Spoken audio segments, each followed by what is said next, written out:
Well, this is awkward. I have, at the prime age of 32, been diagnosed with depression.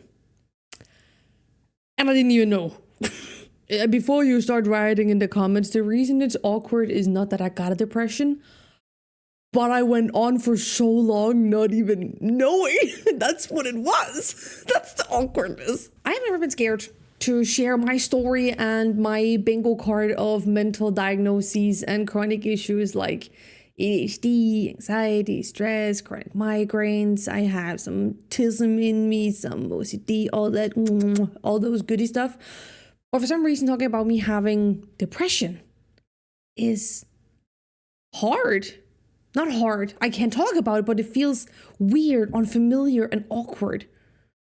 But that's totally a me thing, because I think it's bound in not being educated on what depression even is.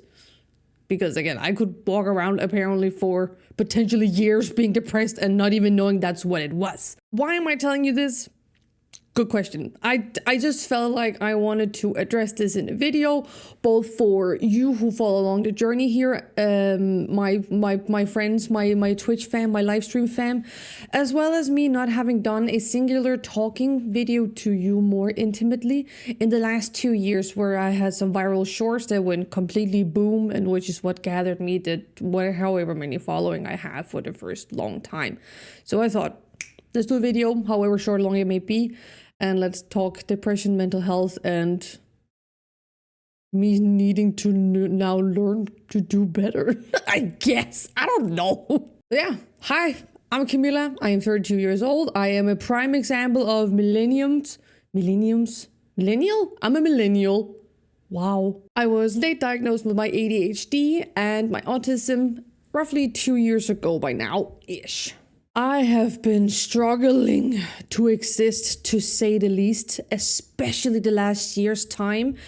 And I reached the conclusion this summer that maybe this brain fog, having trouble existing, food, working, because I am my own boss. You guys being here on YouTube, that is my job, freelancing, because I cannot maintain a regular everyday job because, rabbit hole, stress, chronic, too much to share in this video. Anyway, back on track. I am here. I went to the doctor because for too many months I've been struggling with what I believe was a severe burnout. And if you're not familiar with the ADHD burnout, there's like a pretty picture here I'm going to show you. So I thought I was stuck in the late stage of burnout, where the first part is like you're hyperfixated, you start procrastinating, then you self-medicate to be like, okay, I can actually get back on track with whatever it is that you're hyper-focused on, whether it be family, love, life, in my case, work, and just figuring out a way to actually make money so I don't, disappear in the system without no income. Yeah, hyperfocus, procrastinate, self-medicate to, oh my God, I can do this. Then it turns out you can't. Then you start guilt tripping and being super hard on yourself. And then you slowly enter the part where you feel like quitting, giving up on everything, because it is so hard for you to even connect the simplest of things, because again, you have a disability that makes it more or less impossible for you, and it's really hard to accept. That's what I thought it was. And I felt like I was stuck in the last part of the cycle for maybe, honestly, we're actually getting close to almost a year. Which I now have learned was not the case at all. I was depressed. But yeah, I was depressed. And what makes this such a weird, like uncomfortable, if we're being honest, uncomfortable, unique, like case for me is I'm not the classic clinically depressed person. And I think that's what got me. Because in my mind, just like everyone else, we have a picture of what is something, which I now have learned with ADHD and autism is not the case. ADHD is not hyperactive. ADHD is so much more than that. ADHD is different in men than in different women. Autism is not just, being mute, selectively mute. It is the understanding of things. There's like a spectrum of everything. And because I haven't done any research on depression, despite me still taking it very seriously and have lots of friends who have depression, unfortunately, I still didn't understand that it could be more than what I have seen, which is one of the part being emotional, where people are extremely hard on themselves. And in the extreme cases, thinking these destructive thoughts that we, of course, don't want them to think. That's what I associated with depression.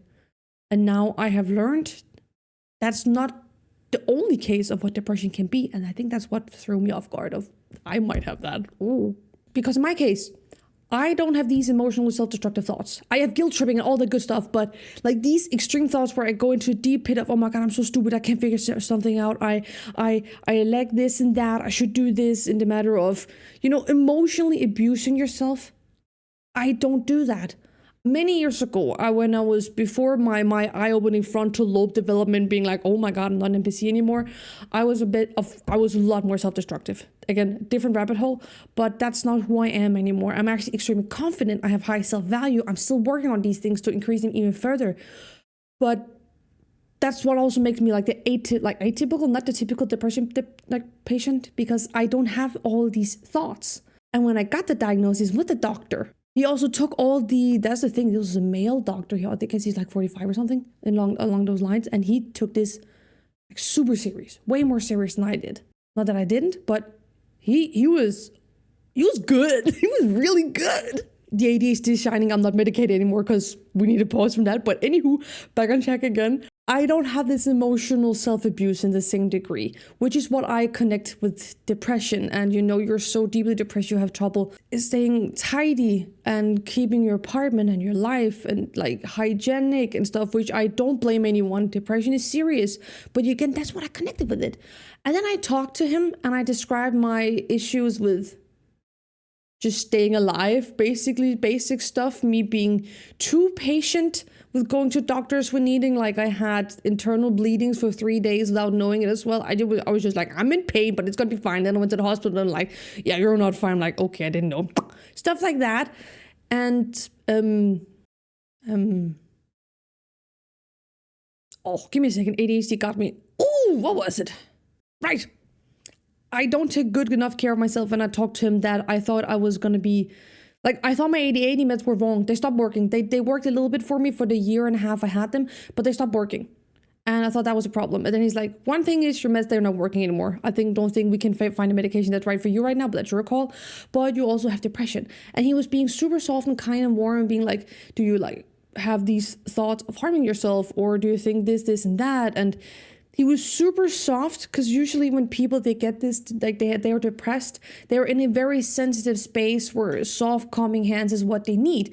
And I'm here like super confident and like, I don't care if people see that I'm crying when I leave here. If they're uncomfortable, that's them. That's a them issue, not mine. I don't care. And he's like, how about like therapy, talking? Would that help you? I'm like, not really. I went to therapy. I love therapy. I have a therapist. If I could afford it, I would go to her, just because going to therapy is always a good thing because there's always something to talk about. But in regards to what's happening now, not really. That's not going to help me because I'm emotionally not distressed. I'm distressed by the existence and how hard it is for me to live and figure out how to make an income that doesn't make it me forced to be turning every penny, But that's not it. So I'm very not the typical depression patient, which is also why it was such a shock to me to some degree. That's what it was.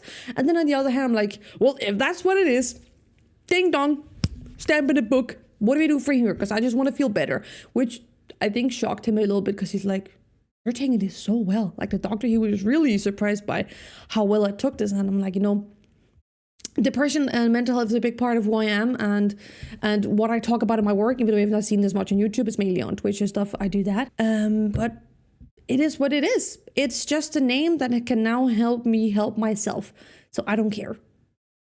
What do we do from here? I swear I'm just rambling right now, and I'm like sweaty, and I'm gonna just take a slurp of myself medicating and just try to see if I can make this make sense, because oh my God, I am just whoa. I guess I'm trying to say is I now have depression alongside my other diagnoses, my ADHD, my anxiety, my autism, all the other good stuff I got, and I need to figure out how to live with the depression as of now, because there is a good chance we can like get that stuff out of the way, and it not be chronic, which is of course the goal for it not to be. Also, just to have a little you and me face-to-face talk, as it has been at least 2 years since I did that, which is too long, honestly. That's on me. I'm sorry. And lastly, this this is a fantastic opportunity, a learning opportunity, both for me to learn how any of these diagnoses may affect you or someone else in your life, or maybe you're in the same case as me, where you're not necessarily the typical, depression patient. Or even if I could open up the book of, wait, maybe there was something part of me that I didn't know, which is actually the real cause of me feeling a bit harder. Life is a bit harder than it really is, and it's just not ADHD or autism or whatever it is, because again, that's what I thought it was, and it is not. Okay, because super lies, there's something I want to mention as well. The thing is with me is I did all the right things. He said so as well, the doctor. I have done everything right and according to the book to prevent this, but it still happened because we're human. I need to burp. Give me a second. I'll get examples. Whoa. Oh, sorry. That was the energy drink. Anywho, I exercise at the gym. I attend aerial hoop classes. I have a social life. I am creative. I do all the healthy stuff, both socializing, hobbies, work. I do all the right things, even though I force myself through them in an attempt to feel better. But like he said, for reasons, again, different rabbit hole I'm not going to share here, Camilla, you have gone through too many mental fights with Mike Tyson in your mind, which is now resulting in you potentially having chronic depression. We need to see if we can manage it and save it before it happens, because why add another bingo card stand when we can be without it? Of the woo stuff, So conclusion, depression can happen to anyone, no matter how much you do things right. It can happen to anyone, because we all grew up with different stories, different life expectancies, but life experiences, that's the word. Different experiences of life, which is why, again, people you would never assume have depression can have it, because you don't know the full story. And please take it serious. If you're feeling sick, if you're feeling bad, if you're mentally not well, seek help. Go talk to a doctor, talk to a helpline, talk to your family, talk to your friends. Please do not be silent. The worst thing you can do is be silent. Please talk to someone. And yeah, seek medical help, because maybe in reality, it's something else than you originally thought. Like me. Don't go for suffer for several years like I've done. That's just stupid. But yeah, take care. Thank you so much for listening. Please tell me if there's something you would like to share that can help me or others, an experience you want to share.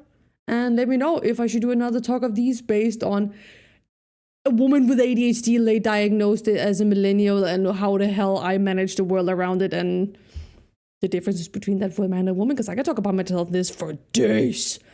Thank you so much for being here. I will see you guys next time. Let me know, subscribe, bell button, all the good stuff. See you next time. Bye.